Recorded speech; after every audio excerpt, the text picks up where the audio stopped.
Olá, boa tarde a todos. Eu sou a Gorete Freitas, eu sou farmacêutica, cientista e empreendedora, principalmente da área de produtos digitais para a ciência. E hoje a gente está aqui inaugurando a nossa série O Futuro do Trabalho na Ciência, que vai discutir o aspecto das mudanças contemporâneas, das relações de emprego e da criação de oportunidades. E eu tenho o enorme prazer de fazer isso com o Bruno Azevedo, que está aqui, é o nosso palestrante convidado. O Bruno, ele é engenheiro elétrico e ele é desenvolvedor de negócios da Think Milk e o presidente do Núcleo de Empreendedorismo da USP São Carlos. A gente está com tempo previsto de até 1 hora e a gente vai reservar os últimos 10 minutos para perguntas dos participantes, né? Antes de começar a nossa conversa, eu queria convidar todos para conhecer a plataforma Geniac, da qual sou CEO, uma startup, e convidar vocês a fazer seus currículos online lá, né? Também verem os alertas de vagas de trabalho e bolsas que são adicionados às dezenas todos os dias. O currículo Geniac, ele pretende ser uma integração da alta qualificação de bacharéis, mestres, doutores e pós-docs e fazer uma comunicação necessária com o mercado, né? Nós propomos um currículo dinâmico em que nós preenchemos o nosso currículo de acordo com a vaga que a gente pretende. Isso é muito diferente do que a gente sempre fez, né?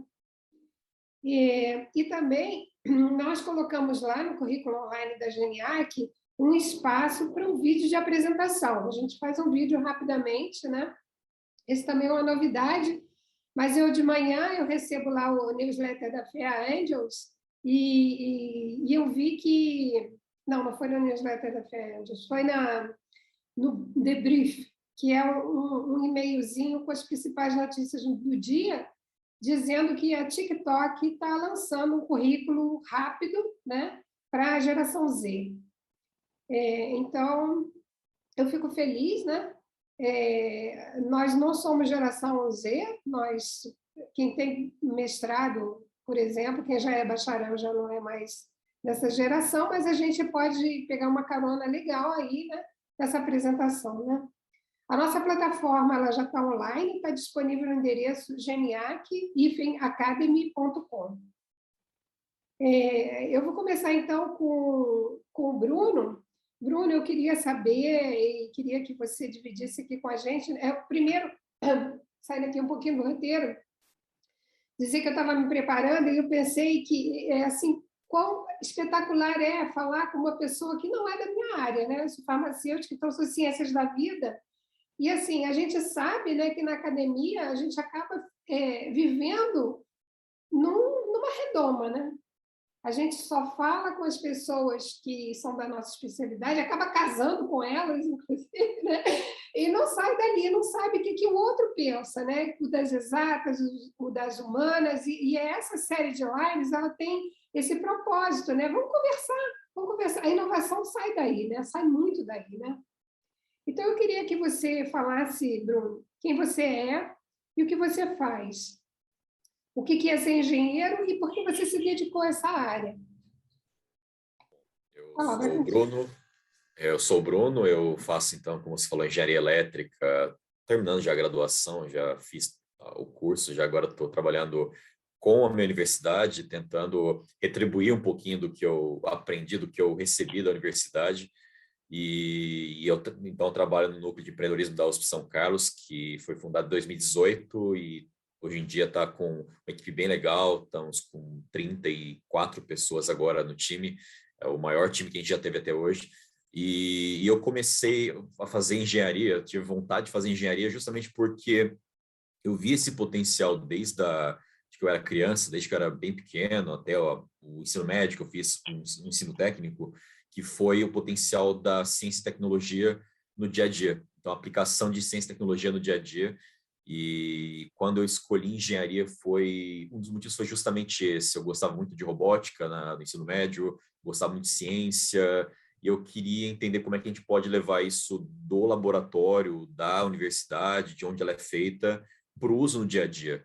porque tive o privilégio, de certa forma, de fazer parte do pessoal que estava numa equipe de robótica no ensino médio, de feiras de ciências, projetos que me colocavam em contato com como as coisas são feitas, mas muita gente não tem. Muita gente recebe um celular, recebe um computador, recebe alguma coisa, e ela nem sabe muito bem como usar, ou não sabe de onde veio. Eu sempre quis entender de onde vinham as coisas. Então, seguir para a engenharia foi um caminho natural, eu só não sabia exatamente qual delas.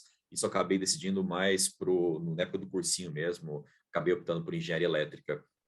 Eu também E sempre quis saber de onde veio as coisas, mas do meu lado era biologia, não eram na as, biologia, né? não É, eram as eu quase máquinas. fui para biológicas, né? Porque minha família, meu pai e minha mãe são da biológicas. Né? Minha mãe, ela é veterinária, meu pai também. Se conheceram na faculdade, que você falou agora, né? De casar com pessoas do mesmo curso. E eu É, cresci pegando o livro de histologia da minha mãe e lendo, entendeu? Então, eu fazia trabalho de ensino médio, eu fazia pegando o livro da minha mãe de histologia e minha professora falava, meu, de onde você tirou essas coisas aqui? Mas eu queria sempre aprender um pouco mais, queria saber um pouco mais. Então, eu me aprofundava e aí, na metade do ensino médio, no final do ensino médio, eu percebi que eu queria exatas porque era uma área que eu não era bom. Então, eu queria aprender exatas porque era a única área do ensino médio que eu não era bom. Assim, eu podia bem em tudo, menos em exatas. Todas as exatas eu ia para recuperação, eu tomava pau. E aí eu resolvi que eu queria aprender aquilo que eu não sabia. E aí eu comecei a aprender física, química, matemática, me apaixonei pelas exatas, mas eu continuo com aquele pezinho na história, geografia, português, biologia, que são áreas que eu gosto pra caramba e acabaram virando um hobby. Então até hoje eu gosto de estudar uma coisa de biologia, uma coisa de línguas, adoro idiomas novos, uhum. porque é o meu hobby. Você Escolhi fala, engenharia computação, mas o meu hobby são outras coisas. que idiomas você fala? Eu aprendi o inglês, né, segunda língua, o francês, que eu fiz intercâmbio por um ano na Suíça, e aprendi um pouquinho na Suíça também de alemão e me interessei por chinês. Então, Nossa! atualmente, fala fluentemente, espanhol um pouquinho, né, porque a gente está no Brasil, acaba conversando com intercambista espanhol, latino-americano, mas que eu consigo falar mesmo é inglês e francês. O resto eu sou interessado e aprendo, mas eu não sou fluente. Que ótimo. E aí você E, perguntou também de o que é ser engenheiro, né? Eu acho que ser exato. engenheiro é justamente essa vontade de você querer aprender coisas novas, querer entender como as coisas funcionam. A engenharia, eu sempre falo que a gente é meio iludido quando entra na engenharia, porque a gente acha que vai ser engenheiro. E a maior parte dos engenheiros que eu conheço está fazendo qualquer coisa que não engenharia. Então, no meu curso, a gente brinca É lá que mesmo. qualquer engenharia que você faça, você vai virar consultor em algum momento, porque primeiro porque no Brasil paga mais e segundo porque as pessoas da engenharia geralmente acabam sendo muito generalistas. Ninguém da engenharia é realmente focado para caramba em física ou em química ou em matemática. As É mesmo. pessoas que gostam para caramba de fundamentos de ciência fundamental, em algum momento ou elas largam a engenharia e vão fazer física, química, matemática, ou elas vão para uma pós-graduação naquilo. Então, tem muita gente da engenharia que acaba indo fazer pós-graduação, mestrado, doutorado em física, em química, em matemática, e quem geralmente segue até o final da engenharia acaba indo para outra coisa que não engenharia. Então, é bem engraçado esse fenômeno, Verdade. mas é uma tendência natural do engenheiro por ele ser uma pessoa generalista. Então, acho que o engenheiro, engenheira, consegue se colocar em qualquer lugar do mundo que ele quiser, que ela quiser, porque não o curso em si te prepara para isso, mas as demandas que são colocadas no curso, aquelas habilidades, por exemplo, de se virar com qualquer informação que o professor te dá, você ter uma pauta, uma ementa e ter que se virar para aprender aquela coisa que o professor talvez não ensinou na aula dele, mas vai cobrar na prova. Nisso a gente acaba até aprendendo idiomas, porque você vai ter que procurar onde o professor vai ensinar aquilo, só um indiano no YouTube que ensina, então você vai ter que aprender um pouco de inglês com sotaque, ou inglês com sotaque russo, acaba acontecendo, mas acho que o que a gente mais aprende na engenharia é justamente isso, como se virar com qualquer coisa que te dão na mão e conseguir tirar nota no final do semestre, né? E então acho que engenharia é você gostar de problema, não importa qual seja, e eu acho que acabou se validando essa ideia que eu tinha de que realmente engenharia é você resolver problema, porque a pessoa da engenharia acaba indo para a área financeira, por quê? Porque é uma área que precisa de gente que sabe resolver problema. Ou então para o Uhum. venture capital, para a área de projetos. Então, tem muita gente em que está na engenharia que vai para venture capital, vai para gestão de projeto, para DevOps e outras áreas, porque são pessoas que conseguem resolver problemas. Então, a natureza do problema não importa realmente, importa mais na graduação mesmo. E porque eu me dediquei a essa área foi justamente por isso, foi o interesse que eu vi e era o que eu estava buscando mesmo, era uma coisa mais generalista.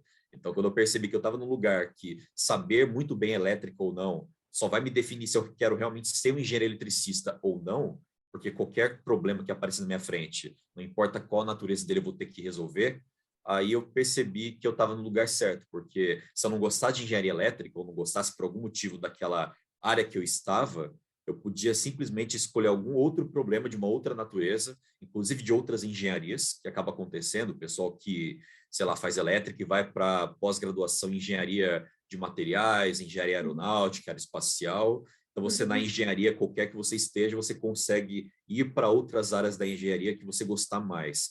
Então, para quem é generalista, a engenharia é uma área muito interessante porque ela te une o melhor dos dois mundos, aquela pessoa que gosta de resolver problema com um embasamento mais profundo, que é uma coisa que talvez quem faz administração não tenha esse aprofundamento em áreas técnicas, por exemplo. A pessoa que faz administração vai ralar muito para poder virar, por exemplo, um CTO, porque ela não aprendeu na faculdade, ela aprendeu a encontrar problemas para resolver, mas não aprendeu a resolver problemas. E a engenharia é o contrário, a gente aprende a resolver qualquer problema, só que a gente não aprende onde os problemas estão. Então, é uma falha de comunicação que a gente tem que corrigir ao longo do tempo.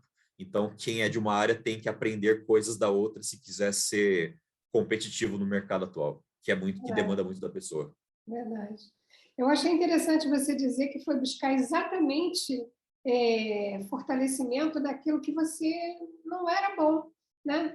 Você tirava nota regular e você foi... Geralmente não é assim, né? Geralmente a gente vai para onde tem facilidade, né? Mas isso é porque você tem essa personalidade de se desafiar?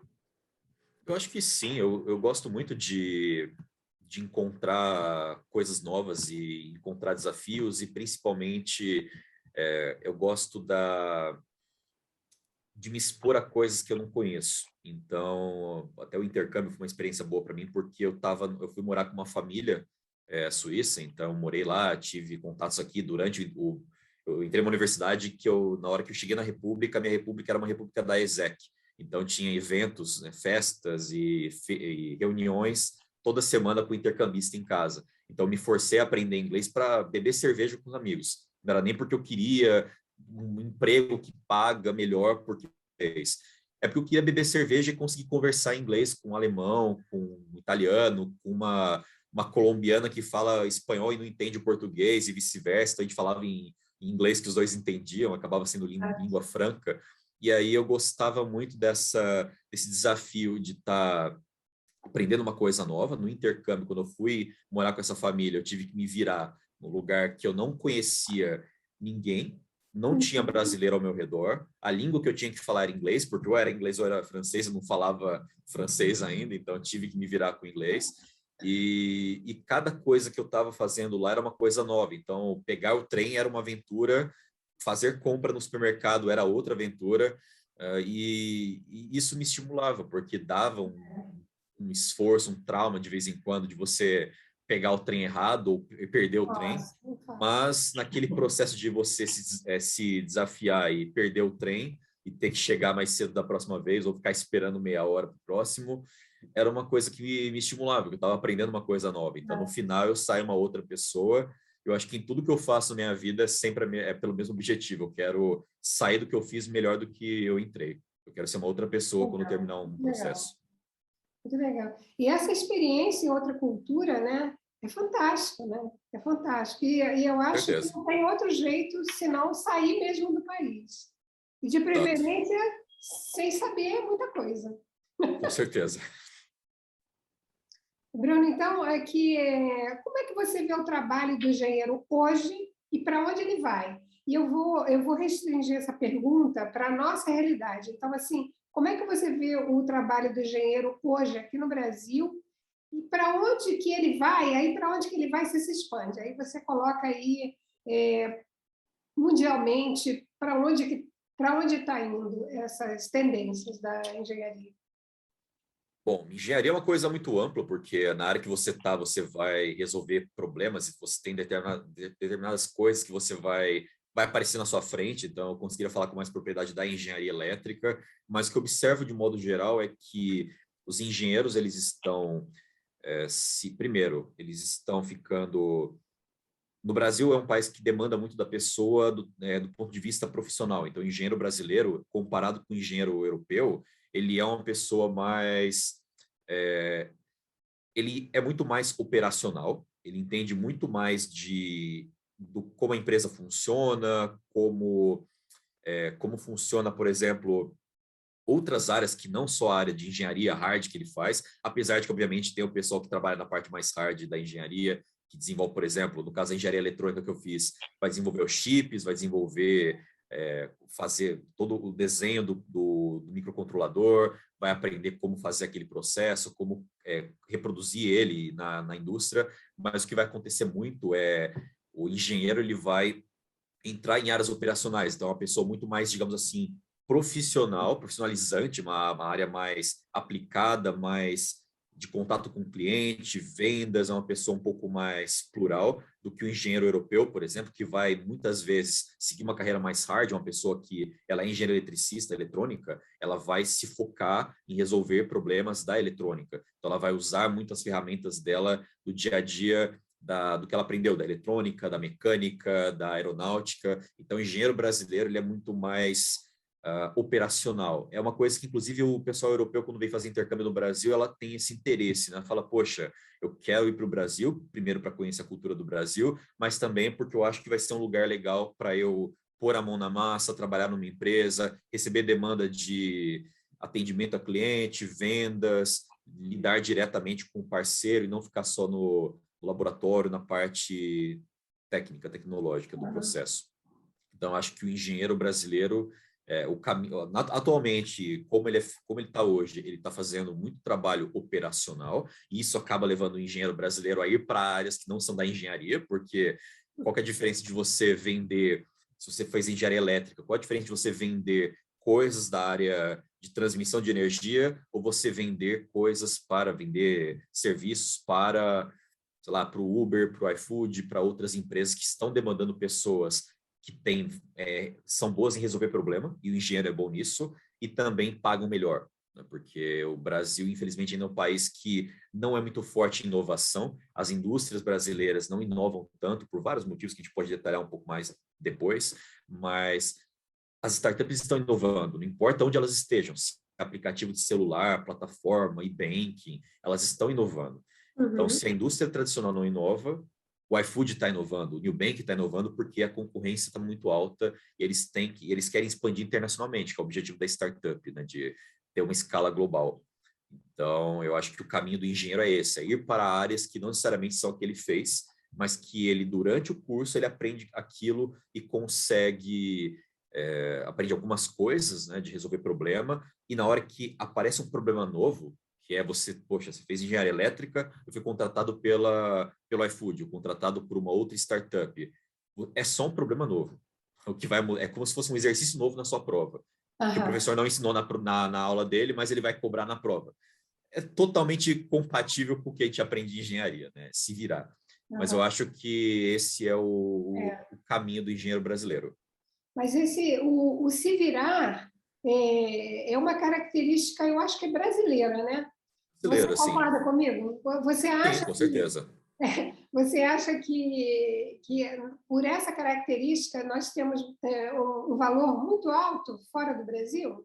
Eu acho que sim, o brasileiro, isso é até causos que amigos meus contaram, né? De acontecer, por exemplo, no intercâmbio, acho que comigo não aconteceu alguma coisa parecida, mas no intercâmbio, por exemplo, um professor fazer uma pergunta que estava fora da apresentação do pessoal do grupo, e o brasileiro foi lá e conseguiu se virar na resposta. Então, ele conseguiu uma pergunta que não estava prevista na apresentação, e o brasileiro foi lá e conseguiu responder por quê? Porque ele não ficou preso ao, putz, não estudei isso.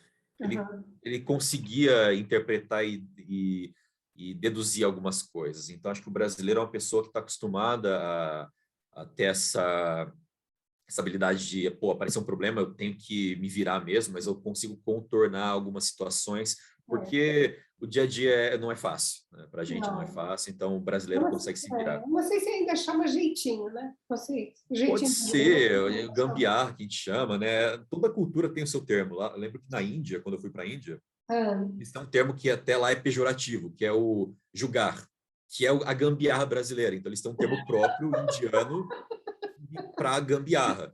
Só que assim, lá, enquanto no brasileiro a gente faz piada com tudo e brinca com a gambiarra, quando eu falei sobre julgar para alguém lá, o cara falou: toma cuidado com isso, que você pode ser ofensivo, porque a pessoa, o indiano, ele faz julgar, né, ele faz gambiarra, mas ele é, não gosta ele não gosta do fato de que ele fez. E aquilo não é bem visto. Aqui no Brasil a gente zoa com tudo, então gambiarra é brincadeira, até que isso cause um problema muito sério. Mas a interpretação que a gente tem de jeitinho, mesmo a gente fazendo e outras culturas fazendo também, a gente é muito mais tolerante com essa livre interpretação das coisas do que outras culturas são. Elas também fazem, só que elas ficam com aquela sensação de culpa de que fizeram, mas fazem do exato, mesmo jeito. exato, entendi.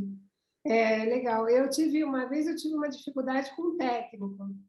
Eu Na Fiocruz eu fui mosquitóloga, né? Então eu saí em Legal. campo para pegar mosquitos mesmo.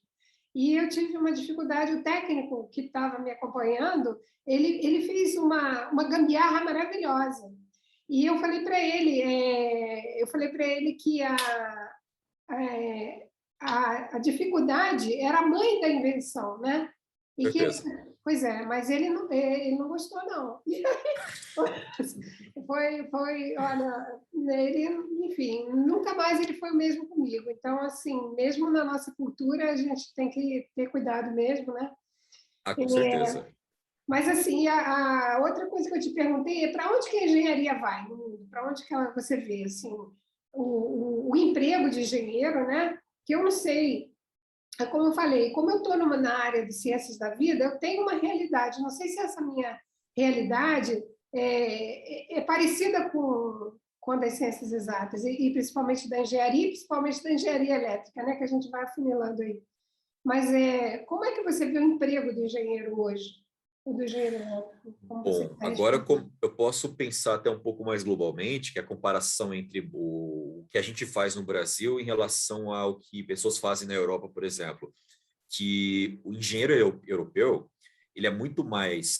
Isso a gente percebe, inclusive, na demanda do brasileiro que vai para fora, tá? O pessoal que vai fazer duplo diploma na França, por exemplo, é, o que eles fazem no duplo diploma geralmente é ciência básica. Então, a pessoa que fez duplo diploma, por exemplo, na Polytechnique de Paris, ele vai para lá, para a França, estudar, e ele vai ter matérias básicas de matemática, física, química, que com um aprofundamento muito maior do que ele teve na faculdade brasileira.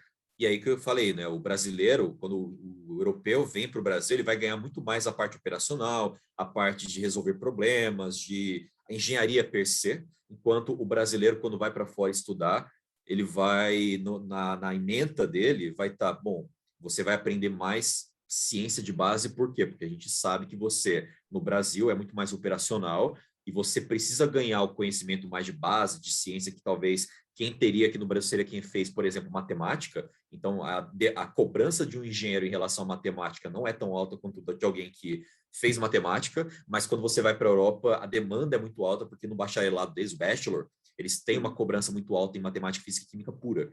Então, ele vai aprender aquela parte mais hard e o brasileiro vai ter que se virar para aprender aquilo lá, porque é difícil mesmo, a gente não está acostumado a ver, tirando umas pessoas que, sei lá, fizeram Olimpíada científica e tudo, o brasileiro não foi na engenharia lá no terceiro, quarto ano, quando ele vai para intercâmbio, ele não estava treinado naquela coisa tão específica de matemática, ele conseguiu se virar, passar pela matéria com a nota que precisava, mas no intercâmbio vai ser cobrado um pouco mais dele.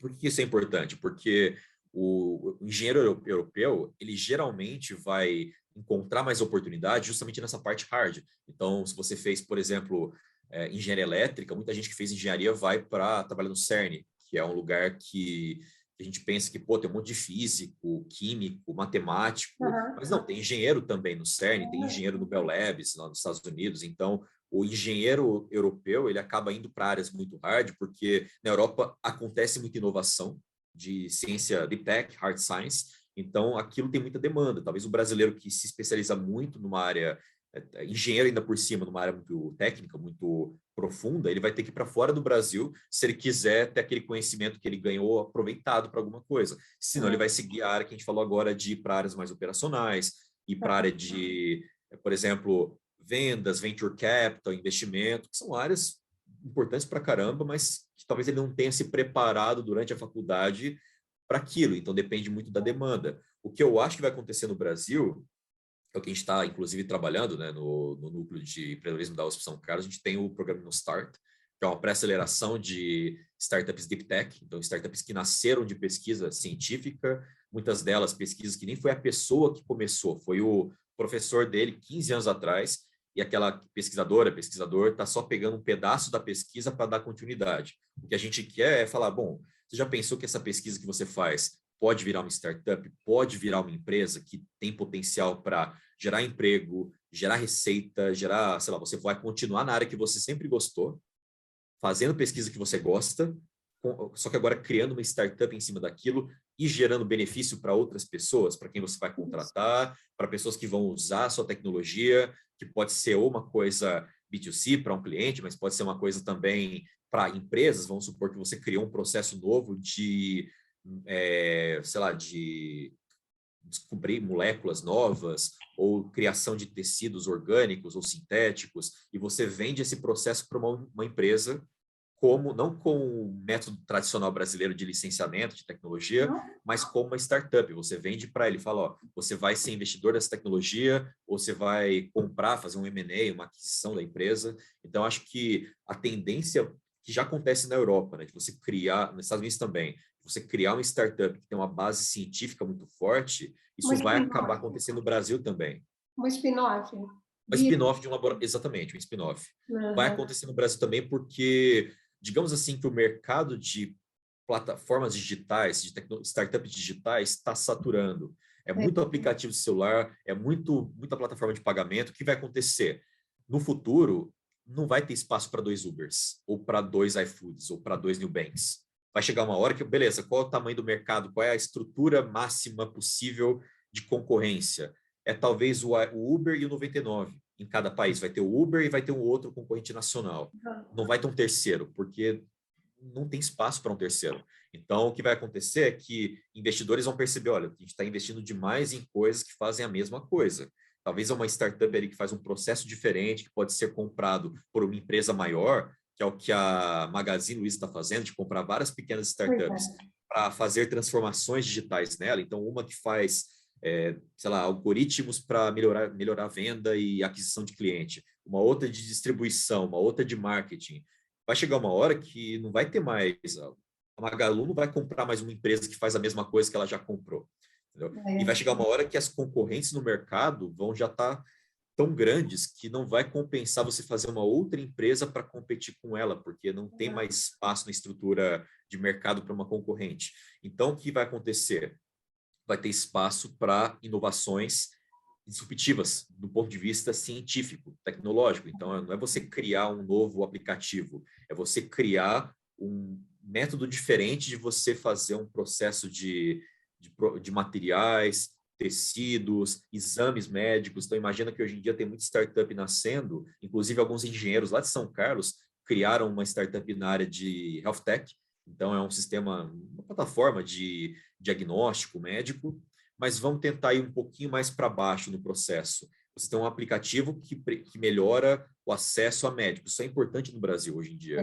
Vai chegar uma hora que todo mundo vai ter uma coisa melhor do que o convênio médico hoje em dia. A pessoa já vai ter um aplicativo como tem hoje em dia o Zen Club e outras plataformas de terapia, de consulta psicólogo, de consulta médico virtualmente. Vai chegar uma hora que não tem mais espaço para concorrente. Qual que é o próximo passo? Você criar talvez um sensor que você coloca no pulso e você mede a pressão. Isso vai para uma plataforma e aquele aplicativo que eu falei agora vai ter acesso aos dados e vai poder entregar resultados melhores para o paciente, porque hoje em dia não tem isso. Você vai ter que ser consultado pela webcam, o médico vai falar, legal, você tem isso, isso e aquilo, mas ele não consegue te ver. Certo.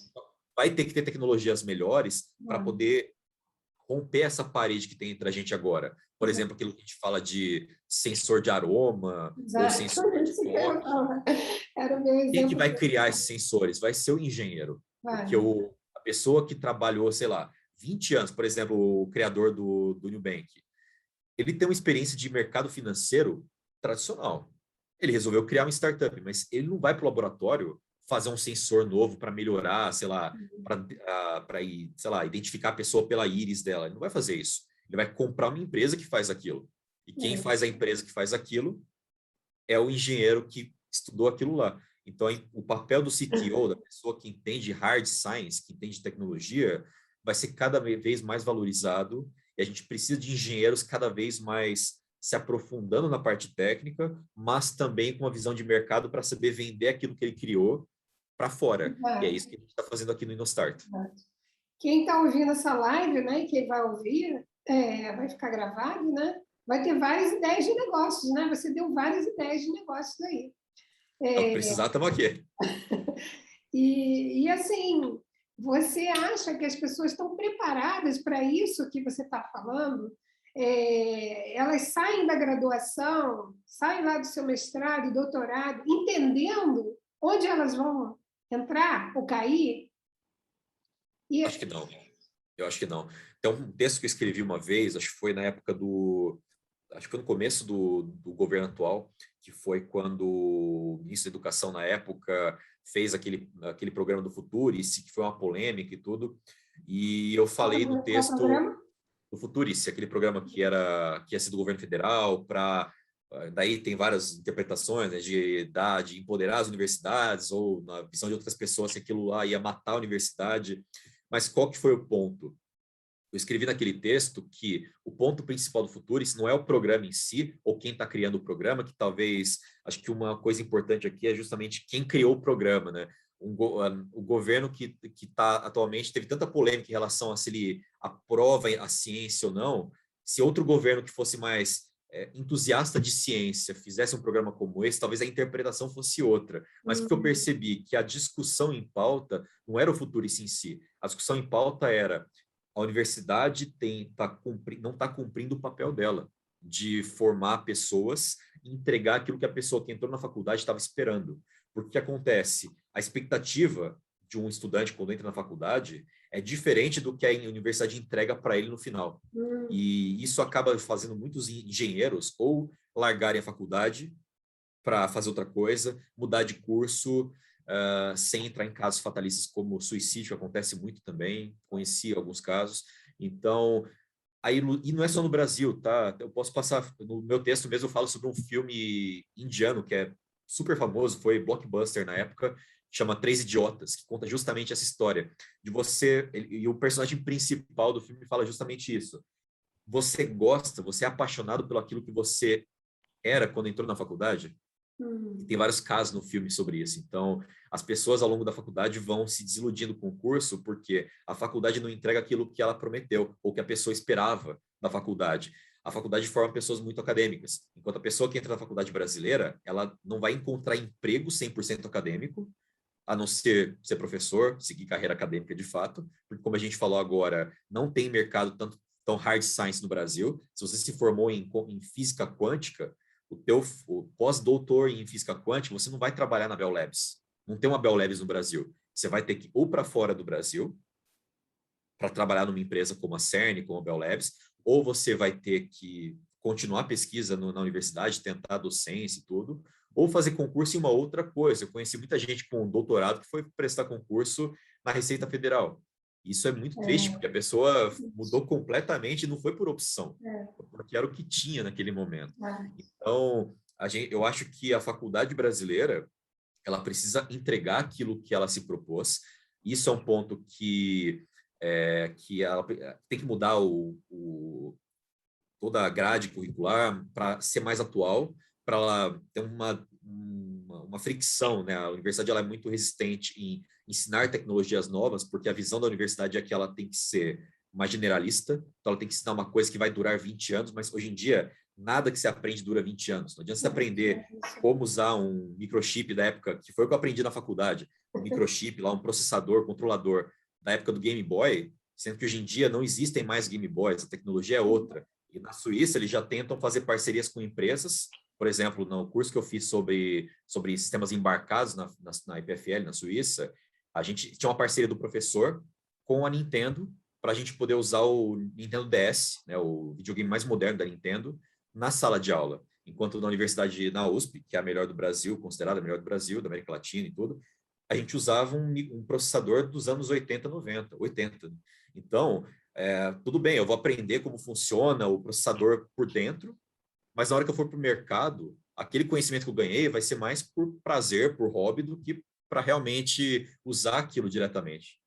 Então, foi importante para caramba a gente ter essa conversa aqui, porque é importante que a universidade entenda isso, e o estudante também, quando entra na engenharia, ela perceba que você vai seguir um caminho diferente daquilo que foi proposto. E você tem que estar preparada para isso, e a universidade talvez não te prepare para isso. Está começando a mudar, é um caminho longo para caramba, e agora a própria Universidade de São Paulo, lá de São Carlos, São Carlos, ela está muito interessada no que a gente está fazendo no InnoStart, nas propostas de educar o doutor, o mestrando, o doutorando, o professor, para que ele e ela empreendam, que é uma coisa que antigamente, né, antes da gente começar o programa, né, quando eu voltei no intercâmbio, eu falava, poxa, mas por que não tem nenhum professor empreendendo aqui, sendo que na Suíça é comum, né?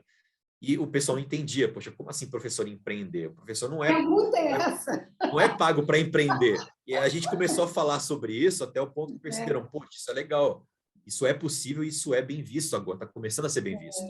Mas é um choque de cultura, porque ninguém estava acostumado com essa realidade antigamente. Então, é uma coisa que a gente vai ter que preparar as pessoas para isso. A universidade tem que começar a repensar o papel dela de, em vez de formar acadêmicos, formar pessoas generalistas, que não é o que acontece, né? É você formar pessoas que conseguem ter uma educação mais moderna possível, ou seja, a plataforma mais moderna possível para ela entrar no mercado já com os dois pés no peito, já começando a trabalhar, mas também que ela consiga, ao longo do curso dela, desenvolver algumas habilidades que não são necessariamente da área que ela se formou. Por exemplo, se você for engenharia elétrica, você aprender um pouquinho sobre finanças, marketing, venture capital, coisas que não são dadas hoje para quem faz engenharia, né?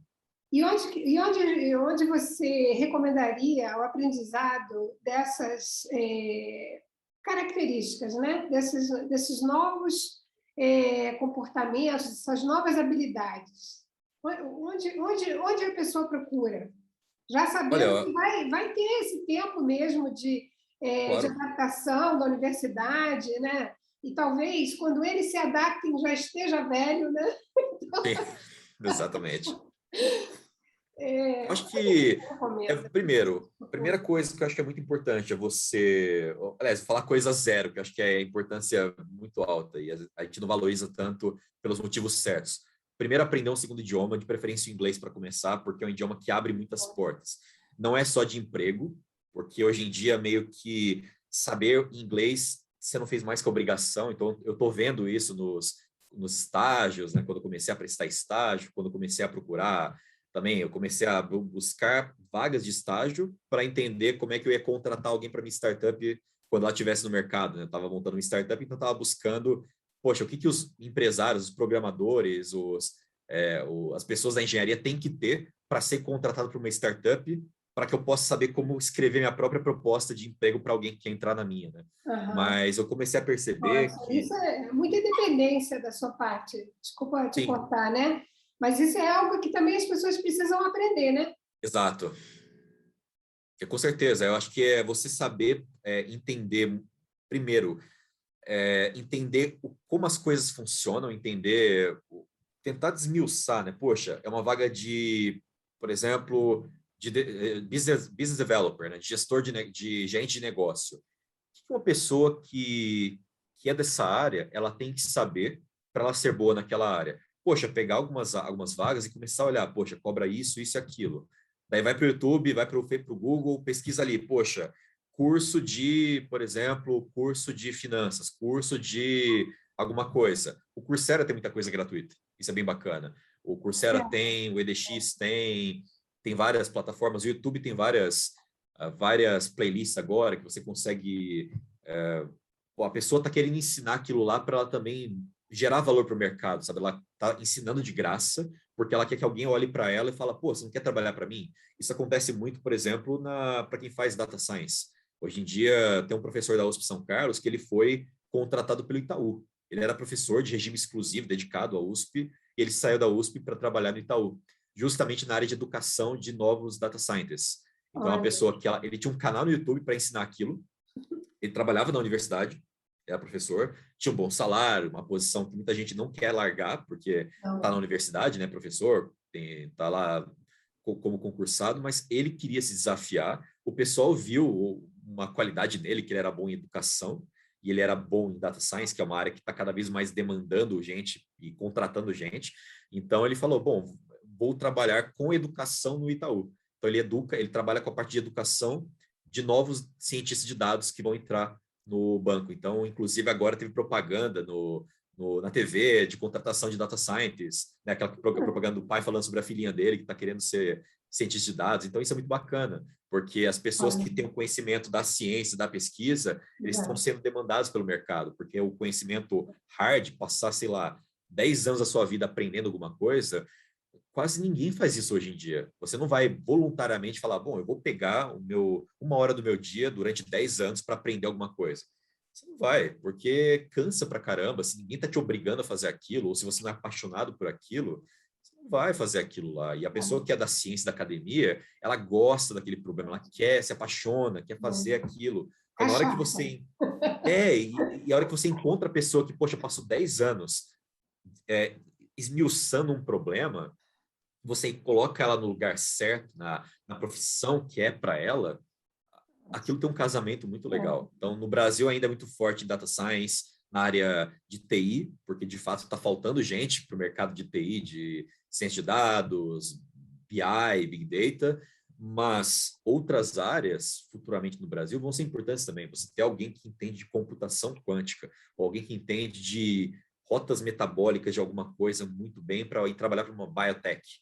Essas pessoas vão ser cada vez mais importantes para o mercado. Então, talvez acho que é isso, é você primeiro aprender inglês, porque é uma língua que abre portas, inclusive, para outras línguas. Então, aprender chinês é muito mais fácil quando você sabe inglês, porque você acha mais curso, mais canal no YouTube, etc. Também, começar a pesquisar pessoas que são referências nas áreas delas, então ter um LinkedIn sempre para você poder seguir pessoas, conversar com pessoas, fazer rede e buscar conteúdo gratuito. Né? Não tem medo, né? Não tem medo de mandar uma mensagem, né? Sim, com certeza. Faz sua rede. É importante você acionar pessoas e conversar com elas. Exato.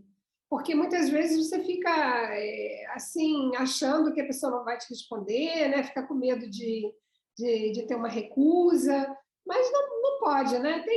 Claro. Tem que se lançar aí. Com certeza. Muito legal isso. A gente tem uma pergunta aqui.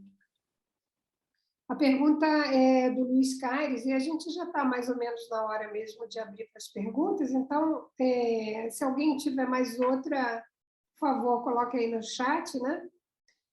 O Luiz Caires, nosso amigo, né? Foi ele que nos apresentou. Ele está perguntando o seguinte: Bruno, você acha que o cenário de crescimento no número de startups no Brasil vai incentivar a busca por formação e interação dos graduandos sobre empreendedorismo? Acho que sim, já está começando já. Acho que o pessoal já está tentando entender o que uma startup faz. É uma coisa que já é importante, porque a gente, quando entra na faculdade, eu sabia um pouquinho de startup, porque eu estava interessado em engenharia, e se eu via a palavra startup em tudo quanto é lugar, mas não foi na faculdade que eu acabei descobrindo startup, né? Foi pelos outros lugares que eu estava, que eu acabei vendo, poxa, tem um Startup Weekend aqui, alguma outra coisa para hackathon e tudo. E aí depois teve uma matéria da faculdade que chamava Oficina de Inovação, que foi a primeira turma que eu participei, na primeira turma desse curso lá na USP São Carlos, que tinha envolvimento da USPIN também. E aí eles estavam justamente tentando ensinar o graduando, a graduanda, a entender o que é uma startup, o que é um modelo de negócios, algumas outras coisas relacionadas, né? Então, eu acho que matérias sobre empreendedorismo, inovação, outras coisas, por exemplo, investimento, anjo, venture capital, são coisas que muita gente está aprendendo já na faculdade, porque quer trabalhar com isso, não na faculdade, mas está em alguma extracurricular que o pessoal se interessa, por exemplo, extracurricular de Liga do Mercado Financeiro, ou alguma outra que trabalha, que quer ensinar o pessoal a como trabalhar com venture capital, como investir dinheiro e afins. Então, essas pessoas elas estão buscando conhecimento, tanto em extracurriculares quanto em cursos que a faculdade está dando, e posso falar pela USP que tem várias matérias em relação a empreendedorismo e startups agora na grade para esse semestre, para o semestre PAC agora, né? E para o semestre ímpar também. E eu acho que esse é o começo. O primeiro passo é justamente ter cursos que falam sobre empreendedorismo na faculdade.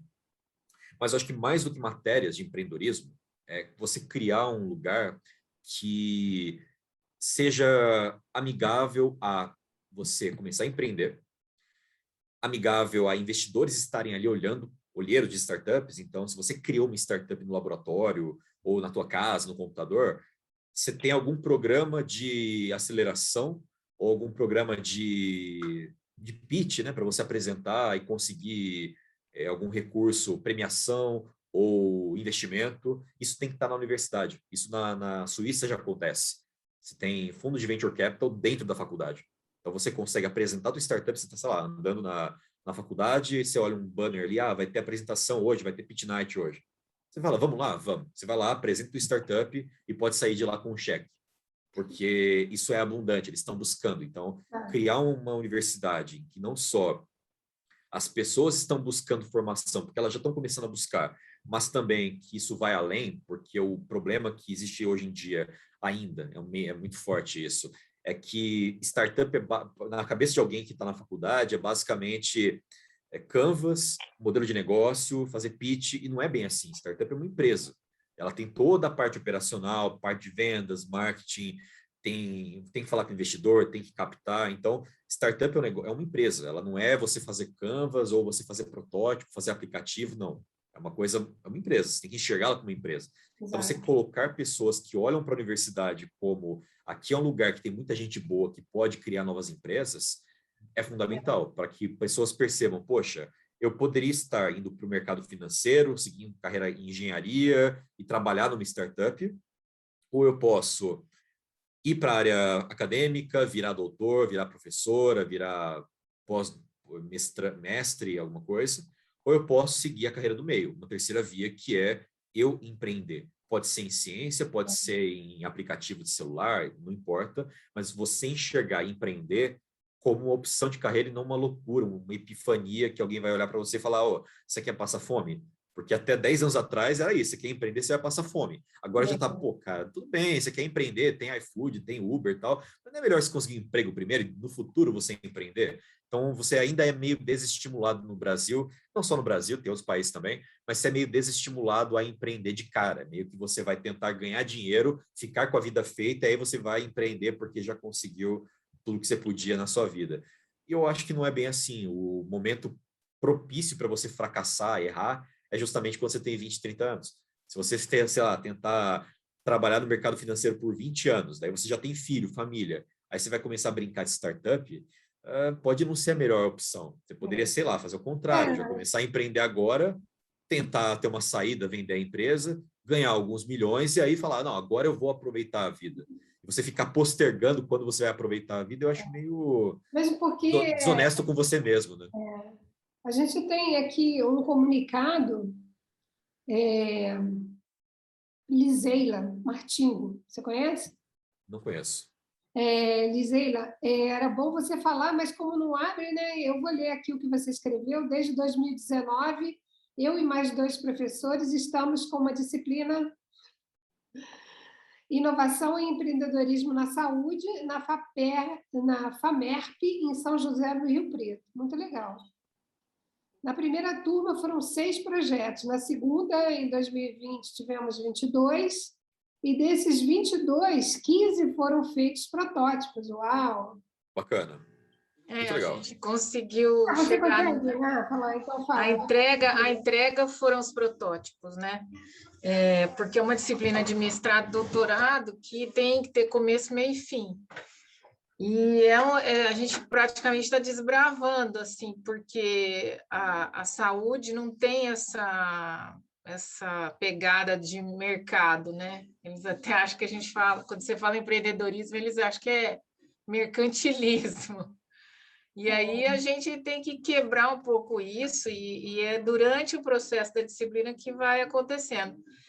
Aí, depois da disciplina, a gente ainda tem todo um trabalho de apresentação desses resultados para a comunidade, né? E desse resultado, quem vai querer continuar com o projeto numa segunda fase, onde a gente tem o apoio do Parque Tecnológico daqui e do APL de Saúde e Farma que a gente tem, e da FATEC, né, que a gente está envolvido, e o SEBRAE. E ao mesmo tempo, também publicaram os resumos nos anais dos congressos de iniciação científica a respeito desses projetos que foram feitos. Então, a gente está tentando aqui fazer alguma coisa com a área da saúde. Vou conseguir. Muito legal, uma iniciativa brilhante e vai ter sucesso, né? E assim, como o pioneiro sempre leva a flechada nas costas, viu, Eliseu?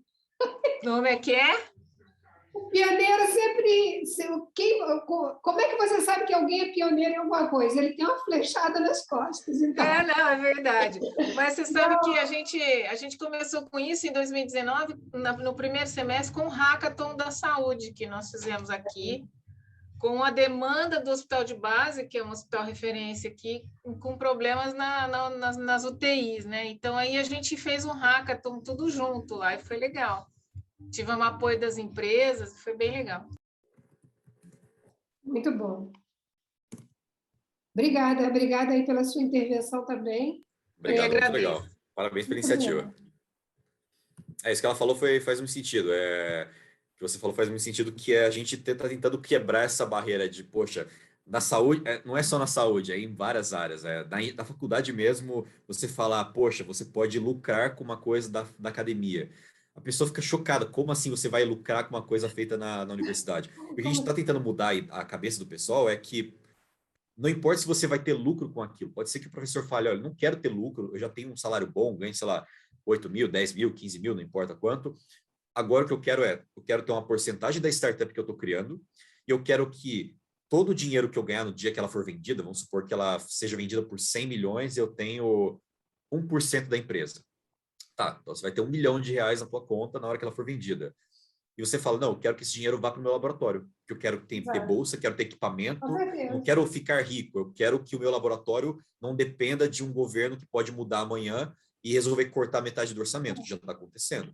Então, a gente quer que o professor se empodere, fala, olha, não dependo de benesse de alguém que gosta ou não gosta de mim, porque a minha tecnologia é valorizada no Brasil, na Dinamarca, na Noruega, na China, e estão comprando o que eu criei na faculdade, isso vai voltar para a faculdade. É essa mentalidade que a gente quer criar. Porque não é... O professor, o pesquisador tem muito valor, tem um conhecimento que ninguém tem. 95% da pesquisa brasileira é feita na faculdade pública. E do caso da USP, 20% dessas 95% é feito na USP, né? Então, quando você tem 95% da ciência nacional sendo feita pela faculdade pública, ela não precisa de sei lá, conquistar, cativar, ser eleitoreira. Não, ela é forte por si. A gente precisa tirar a ciência desse papel de refém de um governo, porque ela tem poder em si mesma. E a gente quer que o professor, que o pesquisador perceba que isso pode gerar impacto do ponto de vista de, por exemplo, tem gente que nunca conseguiu chegar na faculdade. É uma pena. Mas se alguém da faculdade, um doutor, uma doutora, criar uma startup na área de que falou aqui da bioengenharia, na área de bioengenharia, e essa startup vai contratar doutorandos, que precisa ter pessoas que são doutoras, mestres em ciência, para poder trabalhar na startup, mas ela também vai contratar estagiário, vai contratar gente da secretaria, gente de operações, vendas. Talvez uma pessoa ali que entrou como, sei lá, secretária da empresa, recepcionista, com o dinheiro que ela vai ganhar ali, ela vai conseguir colocar a filha dela no cursinho. E essa filha vai entrar para a faculdade de engenharia na USP São Carlos, por exemplo. Então, uma pessoa que nunca fosse ver... Exato. Ela nunca ia ver engenharia como uma área que ela pode seguir. mas sei lá, ela é recepcionista de uma startup biotech que conseguiu investimento de um fundo americano, ela conseguiu o prêmio, a criadora da startup foi Forbes 30 30, ficou com super evidência, ela vai lá e fala, filha, você vai ser engenheira. E a filha gosta daquilo e vai seguir carreira, e vai fazer cursinho para aquilo. Então a filha da recepcionista vai perceber que ela pode fazer engenharia, que aquilo é para ela, que a mãe dela está ali, ela também pode. Então isso vai criar um efeito cadeia que a gente nem imagina onde que vai chegar, porque não só vai gerar bolsa de pesquisa, mas também vai gerar emprego e uma visibilidade da ciência que hoje em dia ela não tem, porque as pessoas não sabem o que a ciência faz. E como a pessoa não entende o que a ciência faz, isso abre margem para interpretações dúbias da ciência, para negacionismo e outras coisas. Então a gente quer que a ciência ocupe o papel que ela merece. E não é não é ser café com leite, não, a ciência é importante porque é legal, porque não, a ciência ela tem valor por si só, ela é importante pra caramba, e a gente tem que colocar ela em evidência para que as pessoas percebam que ela é importante, e que ninguém precise se convencer disso porque ela está gerando resultado. Então, acho que desde quando eu estava no ensino médio, uma coisa que eu sempre quis fazer foi justamente isso. Eu fazia parte de um programa que era de robótica, que tentava, que eu falei agora há pouco, que era de fazer pessoas do ensino médio quererem virar engenheiros, engenheiras, e isso me motivou a seguir carreira de engenharia. Então, a gente quer que a ciência e a engenharia tenha outras iniciativas que mostrem como ela é importante e façam pessoas olharem para a ciência e engenharia não como, eu vou ser pós-doutora. Talvez você não chegue lá, e não precisa chegar lá, você não precisa ser doutora para ser reconhecida, mas você pode chegar na graduação, no mestrado talvez, fazer uma startup e pronto, você já gerou emprego para alguém que vai ser doutora naquilo lá, que vai trabalhar naquilo e fazer aquilo por você. Então, você não precisa ser a melhor pessoa do mundo na sua área. Só precisa ter certeza que você contrate pessoas melhores que você. Exato. E é isso que a gente quer, que tenha cada vez mais gente boa na área e que saiba encontrar gente melhor que ela ainda. Isso é fundamental. O SESI e o Senai fazem esse papel que você está falando no ensino médio. Eles têm robótica e o pessoal... Meu filho estuda lá e ele quer ser engenheiro. Que legal. Que bacana, ele quer ser engenheiro. Ele e o meu sobrinho estudam lá e os dois querem ser engenheiros. Um participa de robótica do Lego e o outro da robótica que abre aquela Olimpíada Brasileira. Que legal. Os dois. Assim começa. Assim começa. Ô, Bruno, a gente tem uma pergunta aqui do Anderson Manucci. Boa tarde. Qual a sua opinião sobre o futuro da bioengenharia? Bom, bioengenharia é uma das áreas que, inclusive, entra em biotech, em deep tech, né? Startups de base científica e tecnológica que tem essa profundidade, uma barreira de entrada muito alta, que não é qualquer pessoa que vai criar uma tecnologia, um biomarcador, né? Um marcador ou um biosensoriamento. Não é qualquer pessoa que vai lá no celular e cria uma coisa dessa, como é um aplicativo de celular. Então, é uma coisa que demanda talentos, pessoas competentes e com anos de experiência naquilo. E eu acho que é o futuro, é uma das áreas de deep tech, junto com inteligência artificial, blockchain, novos materiais e outras áreas que vão revolucionar o mundo. Eu acho que tem, inclusive, startups brasileiras nessa área, tem a Pluricell, que é do Valadares, que agora mudou de nome para Lizard Bio, o Luiz Caires está trabalhando nisso também. Tem o pessoal da Tissue Labs, que agora está na Suíça, né, que também é muito bom nessa área de criação de tecidos. Tem a Quantis, que é da Janaína, que foi para a Biotech Town, faz parte da Caos Focado, que é uma Venture Builder. Então, bioengenharia é uma das áreas do futuro para startup. Você vai cada vez ter mais gente buscando, desde coisas simples como, sei lá, uma nova terapia menos invasiva para alguma coisa, um novo remédio, algum processo mais simples ou, sei lá, um tratamento alternativo para pessoas que não respondem ao tratamento tradicional. Mas também você vai ter gente mirando alto, por exemplo, o pessoal do Elon Musk com a Neuralink, tentando criar chips que você consegue se conectar a plataformas, que conseguem, por exemplo, identificar problemas que você pode ter neurológicos antes de você ter, então você conseguir prever demência com 20 anos, isso é muito legal. Ou você reverter algumas coisas, então você criar alguma tecnologia que vai reverter Alzheimer, reverter doenças talvez até nativas da pessoa. Você vai ter também a parte de CRISPR, então edição genética já no nascimento, e obviamente isso passa por várias barreiras que também são éticas e e toda a parte burocrática de colocar um fármaco no mercado, por exemplo, que é algo que a pandemia permitiu mudar. Então, a gente está usando agora a vacina da Pfizer, que originalmente era uma startup, então ela começou como uma startup. Então, a gente está testando coisas e, dependendo da aceitação do mercado e de como a ciência vai reagir a isso, no caso da pandemia, por exemplo, a gente teve que cortar aqueles 10 anos de levar uma tecnologia para o mercado, uma vacina vai levar 8 anos, 10 anos para ser testada, para ir para o mercado e ser usada massivamente. No caso de uma pandemia, você não podia esperar. Então, você foi lá e cortou várias etapas, fez um fast tracking para colocar aquela vacina no mercado. Então, isso vai acontecer com muito mais velocidade agora, acredito, mas é uma área que tem muito potencial, tanto de coisas para criar, porque, como a gente falou agora há pouco, aplicativo de celular, e-banking, sabe? São coisas importantes no Brasil que as pessoas ainda não são bancarizadas, que a maior parte dos brasileiros não tem uma conta no banco ainda e está sujeito a colocar dinheiro embaixo do colchão e ver a inflação comendo o dinheiro dele. Então, você ter uma conta como o Nubank, que você coloca o dinheiro lá e ele rende juro, sem você ter que ter educação financeira, é fantástico. Isso vai mudar o Brasil,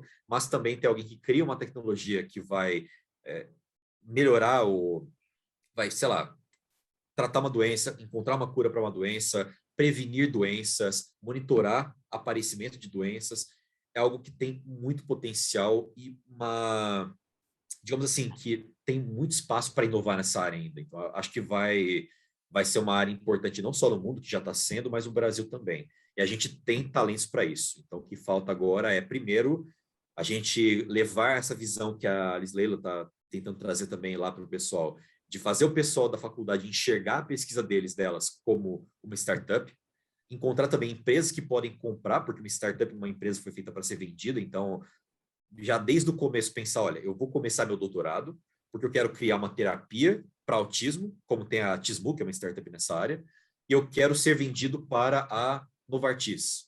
É uma meta, pode ser que você não seja vendido para a Novartis, mas você tinha aquela visão de, pô, quais são as empresas da minha área que podem me comprar? Por exemplo, a Novartis, a Bayer e outras empresas também. Então, gerar essa visão. E o terceiro ponto, eu acho que é trazer o capital de risco para olhar para essas startups nascendo agora, que uma coisa que no Brasil ainda não acontece, mas vai acontecer no futuro, que na Europa é mais comum, de eu tenho uma patente, eu tenho um protótipo e eu já posso conseguir capital privado, que hoje em dia não acontece no Brasil. Para você conseguir ter um venture capital interessado em você, um fundo de venture capital, você tem que ter tração, venda, estar no mercado, e digamos assim que um remédio que leva 10 anos para ir para o mercado não vai conseguir investimento de cara assim, ele não vai ser vendido tão cedo. E já tem na Europa unicórnios na área de biotech. Eles nem estão no mercado ainda, mas já são unicórnios. Por quê? Porque tem potencial e tem gente que acreditou naquela coisa, naquela tecnologia.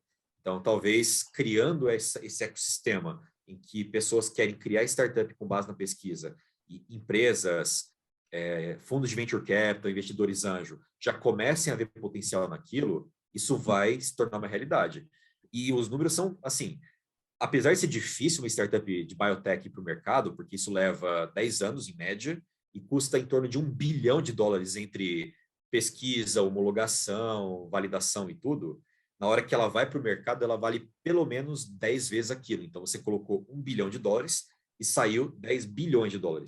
Digamos assim que não existem muitas empresas ou áreas do mercado que conseguem fazer você ter $10 bilhões tão cedo ou tão rápido. 10 anos é rápido, de certa forma.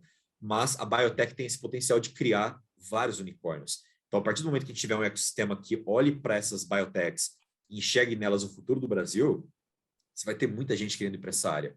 Porque apesar de demorar, ser custoso e dar trabalho, o potencial é gigantesco. Ô Bruno, uma aula excelente. Já passamos aqui de 1 hora nessa conversa maravilhosa com você. Queria te agradecer muito por todos esses insights aí e as ideias que você lançou, né? E eu queria que você nos dissesse aqui, você já deu aqui o link para o seu... Eu pus um artigo lá que foi o que eu falei agora há pouco. Né? Para você deixar aqui como é que as pessoas encontram você, Bruno, por favor. Bom, eu sou bem ativo no LinkedIn, então é a rede que eu mais uso, estou sempre lá conversando com o pessoal, fortalecendo rede, ajudando pessoas. A gente também tem o o Nelson Carlos, que eu estou como presidente agora, e é uma área, um programa, uma extracurricular barra aceleração, pré-aceleração, que é o InnoStart Fantástica, que muita gente boa está se envolvendo.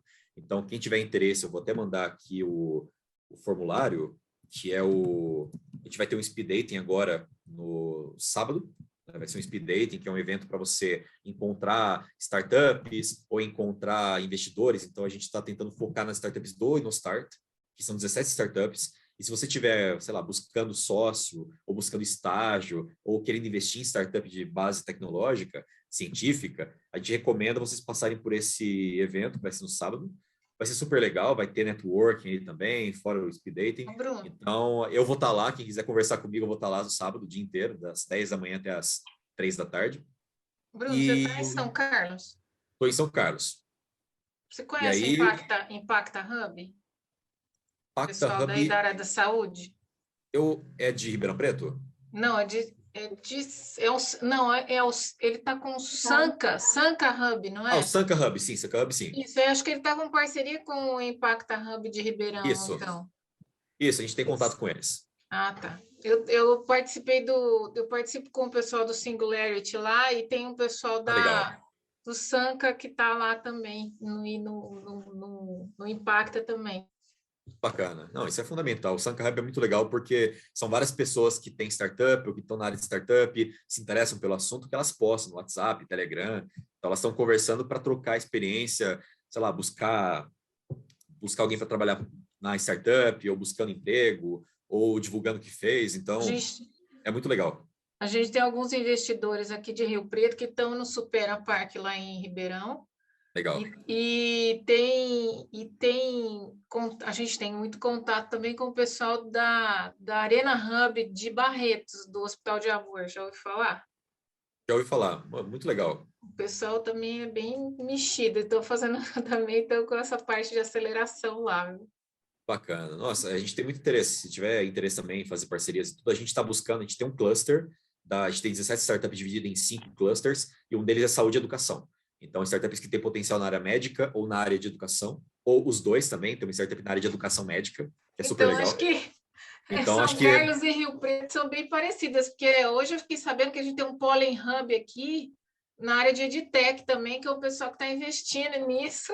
Bacana. E a gente tem educação, assim, em termos de faculdade pública e privada, a gente tem umas 10, 15 aqui.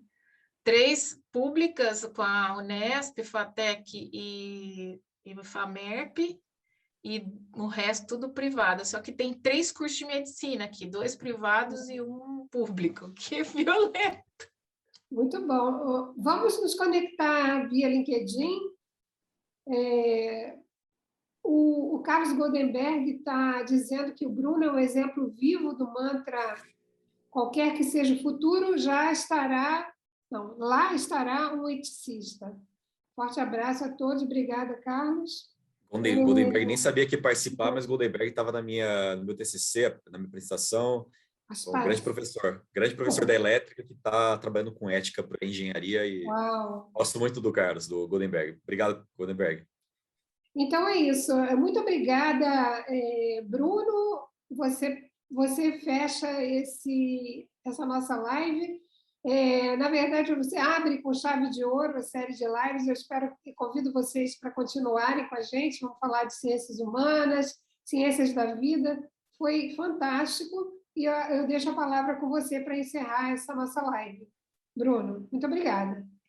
Obrigado, Bom, obrigado pela oportunidade. É sempre bom compartilhar aquilo que a gente está fazendo, porque é um trabalho de formiguinha, a gente está criando redes. É muito mais do que criar startup, é criar uma rede de pessoas que enxergam o startup como uma coisa possível, uma coisa que é interessante, uma coisa que vai impactar o Brasil. Não é simplesmente você criar uma empresa, mas criar diferentes maneiras de você enxergar a vida, e isso não necessariamente é você criar uma startup, mas é você tentar ser feliz. Eu lembro de outro professor meu que falava que a gente precisa ter gente feliz no mundo, não importa o que você faz. Então, quanto mais gente feliz no mundo, do jeito que elas são, do jeito que elas querem viver, sem fazer mal aos outros, eu acho que esse é o caminho. Então, queria agradecer ao espaço para a gente compartilhar um pouquinho do que a gente acha, do que eu acho que é fazer o mundo um pouco melhor. Acho que quanto mais gente querendo fazer o mundo melhor, a sua maneira, mais a gente tem a ganhar. E fico à disposição, quem tiver algum interesse em saber mais alguma coisa sobre startups, deep techs, saber sobre o núcleo, fazer parcerias, a gente está aqui. Obrigado pelo espaço e estou à disposição para outros eventos e qualquer outra coisa que a gente possa contribuir com o que a gente faz e tornar esse mundo um pouquinho melhor. É isso aí. Obrigada, Bruno. Obrigada a todos. Boa noite. Nos vemos. Obrigado. Boa noite. Boa noite. Tchau, gente. Prazer. Tchau. Prazer, Isaíla. Boa Obrigado, noite. Anderson. Obrigado, parabéns. Obrigado, Luiz.